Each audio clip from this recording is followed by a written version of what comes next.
এই যে দেখেন শাকিব খান, মানে সে কি টম ক্রুজের থেকে কোনো অংশে কম সুন্দর? মানে শাকিব খানের বয়স এখন 45, টম ক্রুজ কি এই বয়সে এত সুন্দর ছিলেন? না না না, সবার হয়তো বডি ফিটনেস ঠিক থাকতে পারে, অনেক মাসল থাকতে পারে, বাট বয়সের ছাপ কিন্তু প্রত্যেকটা নায়কের ভিতরেই ছিল, যারা হচ্ছে অনেক ফেমাস ফেমাস নায়ক। কিন্তু এই শাকিব খানের বিষয়টা হচ্ছে তার বয়স 45 হোক আর যাই হোক, তাকে দেখতে কিন্তু 45 লাগে না, তাকে দেখতে কিন্তু 25, 26, 27 এরকম বয়সের একটা যুবক লাগে। মানে এত উচ্ছলতা এবং তার চোখে মুখে যে এক্সপ্রেশন আমরা দেখলাম, তাতে আমি মনে করছিলাম ও আচ্ছা শাকিব খান মনে হয় এই ধরনের এক্সপ্রেশন দিতেই পারবে না, সে মনে হয় তরুণ সমাজের ক্র্যাশ হতেই পারবে না। কিন্তু না, সে সেটা কিন্তু একদম ভেঙে দিয়েছে। দেখেন আপনারা গতবার যে ঈদে রিলিজ হলো যে রাজকুমার সংটা, সেখানে কিন্তু এই শাকিব খানকেই কিন্তু রাজকুমার গানটাতে এমন দেখেন, রাজকুমার গানের লিরিক্সগুলোও কিন্তু এমন না যে খুব রিচ ছিল। এই যেমন তুফান মুভির এই যে লাগি উড়াধুরা, এই মুভির গানটাও কিন্তু অত মানে গানের কথাগুলো কিন্তু অত সমৃদ্ধ না বা অত সুন্দর না, কিন্তু তারপরেও দেখেন প্রেজেন্টেশনের কারণে, সুরের কারণে, তারপর হচ্ছে আপনার সেট ডিজাইন, আপনার নাচ বলেন, সুর বলেন, যে কোনো একটা মিউজিক কম্পোজিশন বলেন, এটার কারণে একটা গান কত সুন্দর হয়ে যেতে পারে, একটা সাধারণ লিরিক্সের একটা গান কত সুন্দর হয়ে যেতে পারে।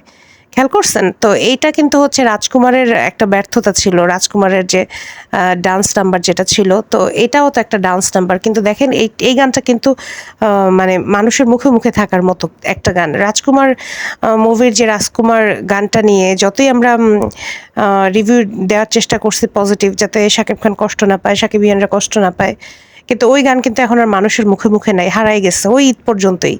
কিন্তু এই যে লাগে উড়া ধুরা, এই গানটা কিন্তু মানুষের মুখে মুখে অনেক দিন থেকে যাবে।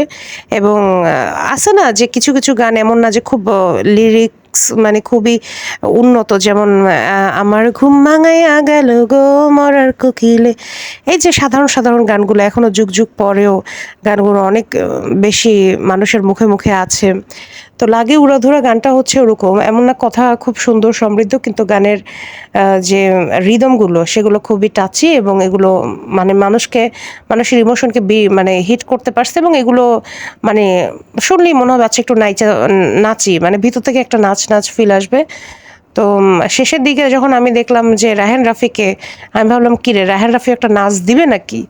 কিন্তু না, রায়হান রাফি কোনো নাচ দিল না, খালি একটু চেহারাটা দেখাইলো। আর শাকিব খানের কথা আলাদা করে কি বলবো, তবে একটা সত্যি কথা বলতে, সাধারণত হয় কি যে যখন আপনি কোনো আইটেম সং দেখবেন বা ডান্স নাম্বার দেখবেন, তখন নায়িকার দিকে প্রপার অ্যাটেনশনটা থাকে এবং সমস্ত কিছু, ও মাই গড নায়িকা এত সুন্দর, ও মাই গড এত সুন্দর ফিগার, এত সুন্দর ডান্স স্টেপ কেমনি পারে, এই সেই কি সুন্দর চুল, কি সুন্দর ড্রেস, এগুলো নিয়েই কিন্তু বেশি কথা হয় সব সময়। আপনি দেখেন যত আইটেম নাম্বার আছে কিনা, কিন্তু এই হচ্ছে এমন একটা মানে ডান্স নাম্বার যেখানে নায়িকাকে দেখার টাইমই আমাদের ছিল না, আমরা খালি শাকিব খান কই, শাকিব খান কই, আমাদের চোখ খালি শাকিব খানকে একটু পরপর খুঁজছিল। এবং যখন শাকিব খানকে আমরা দেখছিলাম, ও মাই গড, শাকিব খান সাধারণত অত বেশি কিন্তু নাচানাচি করে না, কিন্তু এই গানটাতে সে ভালোই কিন্তু নাচছে। এবং এখানে কিন্তু আসলে মিমিকে আমি আলাদা করে, আমার মিমির আমার অত চোখে টোকে পড়ে নাই, কিসের মিমি কিসের কি, আমাদের 100তে 100 হচ্ছে নাম্বার ওয়ান শাকিব খান।